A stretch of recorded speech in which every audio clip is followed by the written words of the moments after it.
नमस्ते बच्चों। तो हमारा जो नेक्स्ट टॉपिक है वो है सुनामी। देखिए हमने क्लास 10 का क्लास 7 का 10 नंबर का जो टॉपिक है डिजास्टर मैनेजमेंट वो स्टार्ट किया था, ठीक है। तो उसमें हम नेक्स्ट जो टॉपिक देखने वाले हैं वो है सुनामी। देखिए इसका स्पेलिंग टी से शुरू होता है, टी और उसके बाद सुनामी, ये ध्यान में रखना है। इसको हार्बर वेव भी बोला जाता है। हार्बर का मीनिंग क्या होता है? बंदर। जहाँ पे जहाज जो शिप्स होते हैं वो जो रुकते हैं उसको हार्बर बोला जाता है, यानी बंदर। तो वहां पे ये वेव पहुंचती है और इसीलिए इसको हार्बर वेव भी बोला जाता है, जापानीज वर्ड है, ठीक है। अब सुनामी का मीनिंग क्या होता है? देखिए जैसे अर्थक्वेक होता है, अर्थक्वेक जो होता है, ठीक है, तो ये जमीन पे होता है। जब लैंड पे अर्थक्वेक होता है तो हम उसको अर्थक्वेक बोलते हैं, पर वही अर्थक्वेक अगर ओशन के अंदर हो गया तो उसको सुनामी बोलते हैं। अब यहाँ पे देखिए अर्थक्वेक में क्या होता है, जो अंदर की टेक्टोनिक प्लेट्स होती है वो खिसक जाती है, सरक जाती है। उसकी वजह से यहाँ पे जो लार्ज एनर्जी होती है, यहाँ पे जो एनर्जी स्टोर्ड होती है वो निकल के बाहर आने की कोशिश करती है और वो बाहर आती है। इसकी वजह से जो अर्थ के क्रैक गिर जाते हैं, हमने देखा है बहुत बार कि कुछ चीजें ऐसी क्रैक हो जाती है, उसमें से एनर्जी बाहर निकलती है। तो वो सारा चीज क्या होता है? एनर्जी बाहर निकलती है। उसी प्रकार अर्थक्वेक में क्या होता है, जो एनर्जी स्टोर्ड है, टेक्टोनिक प्लेट सरकने की वजह से क्या होता है, घिसकने की वजह से यहाँ पे जो एनर्जी है वो बाहर निकलने के लिए जमीन को क्रैक गिरा देती है, पूरी जमीन जो है वो हिल जाती है इसकी वजह से। इसी को हम बोलते हैं अर्थक्वेक। यहाँ पे जो वेव क्रिएट होती है उसको सेस्मिक वेव बोला जाता है। रिक्टर स्केल में इसको मेजर भी किया जाता है। वही अगर समंदर, ये मान के चलो कि समंदर है और यहाँ पे अगर मान के चलो कि यहाँ की टेक्टोनिक प्लेट खिसक गई और यहाँ पे अगर अर्थक्वेक हो गया, ये अर्थक्वेक कहाँ पे होगा? ओशन के अंदर, समंदर के अंदर अगर ये हो गया तो यहां से जो है वो एनर्जी बाहर निकलती है। ऊपर क्या है? ऊपर पानी है, यहां पे तो पानी नहीं था, पर यहां पे ऊपर पानी होने की वजह से वो जो वेव्स आती है, ये मान के चलो कि पानी है, इससे टकरा जाती है।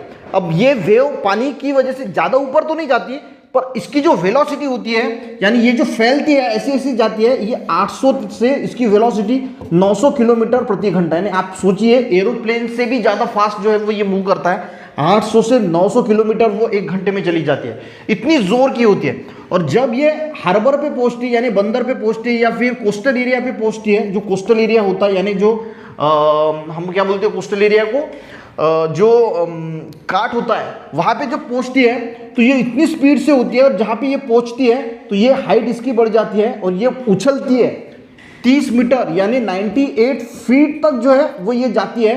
और फिर ये अगर मान के चलो कि कोई शहर है उसके अंदर चली जाती है, तो इसको बोला जाता है सुनामी। पता चला कैसे हुआ? समंदर के अंदर अर्थक्वेक हुआ, अर्थक्वेक की वजह से ये एनर्जी बाहर आई, सेस्मिक वेव जो है वो पानी से टकराई और पानी से टकराने के बाद ये 800 से 900 किलोमीटर वेलोसिटी से जो है रफ्तार से मूव करती है और इसी वजह से ये जो है वो डेंजर हो जाती है। पढ़ने के बाद और आपको कंसेप्ट क्लियर हो जाएगा। पहले मैं समझा के देता हूँ, उसके बाद हम पढ़ते हैं, ठीक है। अब इसकी इफेक्ट क्या होगा? जो कोस्टल एरिया है वो डैमेज हो जाएगा, जो हार्बर है वहां पे जो है वो बंदर है वहां पे डैमेज हो जाएगा, वहां पे जो शिप्स है, ट्रीज को डैमेज होगा। अगर मान के चलो कि यहाँ पे सिटी है तो यहाँ पे ट्रैफिक डिस्टर्ब हो जाएगा, बिल्डिंग्स वगैरह है तो वो डिस्टर्ब हो जाएगी, वो टूट फूट हो जाएगी। आपने देखा होगा कि जापान में पिछली बार सुनामी आया था तो कितनी ज्यादा दिक्कतें हुई। देखिए सबसे पहले ये जो टॉपिक्स होते हैं ना, इसको रट्टा नहीं मारना होता, अपने दिमाग से सोचना कि भाई क्या क्या हो सकता है। पीपल्स को डैमेज हो सकता है, लोग मर सकते हैं, एनिमल्स मर सकते हैं, तो ये सारी चीजें आप लिख सकते हैं। ऐसा नहीं कि आपको जो दिया है उसके बाद पढ़ना, उसके बाद पढ़ने से क्या होगा कि आपको और ज्यादा जो है वो समझ में आता है। देखिए सुनामी देखते हैं। On as on land earthquake and volcanic eruption occur at the bottom of sea to if the earthquake occur. देखिए अर्थक्वेक एंड वोल्केनिक इरप्शन जो है वो समंदर के अंदर हमें देखने को मिलता है। If earthquake occur at the bottom of ocean, ocean के अंदर अगर वो होता है तो energy release pushed water upward. जो एनर्जी मैंने जैसे बताया कि वो जो एनर्जी रिलीज होती है वो वाटर को ऊपर ढकेलती है as a result of the peculiar. Peculiar का मीनिंग क्या होता है? विशिष्ट टाइप की वेव जो है वो बनती है, एक खास तरह की वेव जो बनती है। This wave are not very high near the source.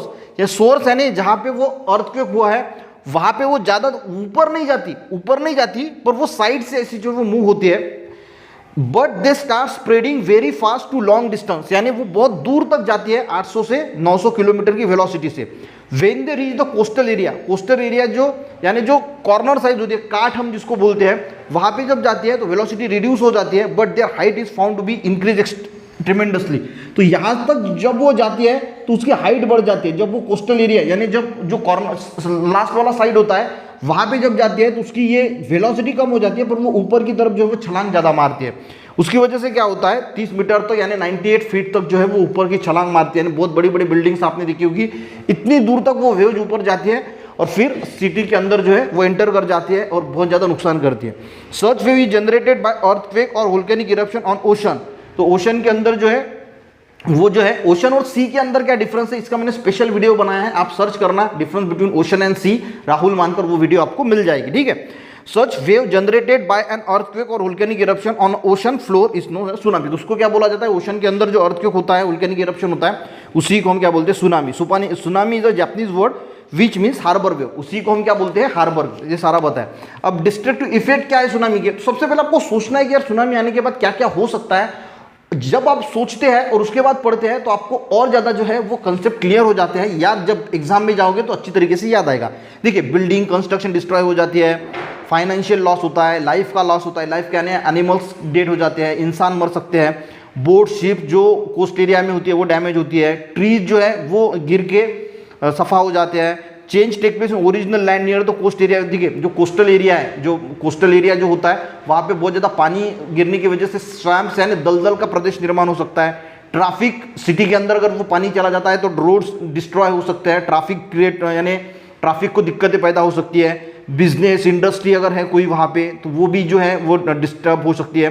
Last के और हार्बर यानी जो बंदरगाह होता है वहाँ पे भी जो है वो आपको दिक्कतें देखने को मिलती है। तो ये सारे आपको याद करके जो है वो याद आ जाता है। प्रिकॉशनरी मेजर क्या होता है, तो आज जियो स्टेशनरी सैटेलाइट जो होते हैं, जियो स्टेशनरी सैटेलाइट जो होते हैं उसकी मदद से ये सुनामी कब आने वाला है तो हमें पता चल जाता है, और उसकी वजह से फिर हम जो कोस्टल एरिया में जो रहने वाले लोग हैं उनको पहले ही सतर्क कर सकते हैं कि भाई यहाँ पे जो है वो सुनामी आने वाला है, समुद्र के अंदर अर्थक्वेक आने वाला है। तो वो लोग पहले ही वहाँ से जो है वो अगर चले जाते हैं तो हम लोगों की जान जो है वो बचा सकते हैं। When tsunami wave is formed due to the earthquake on sea floor, it is necessary that the immediate estimate to meet progress and the warning danger issued people in the coastal area।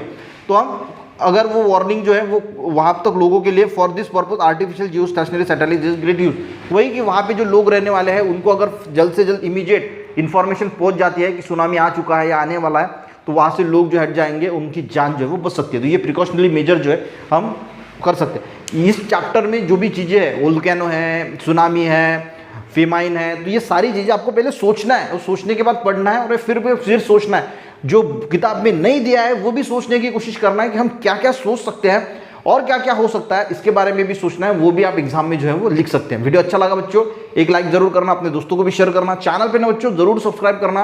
मिलते हैं next video में, तब तक के लिए जय हिंद।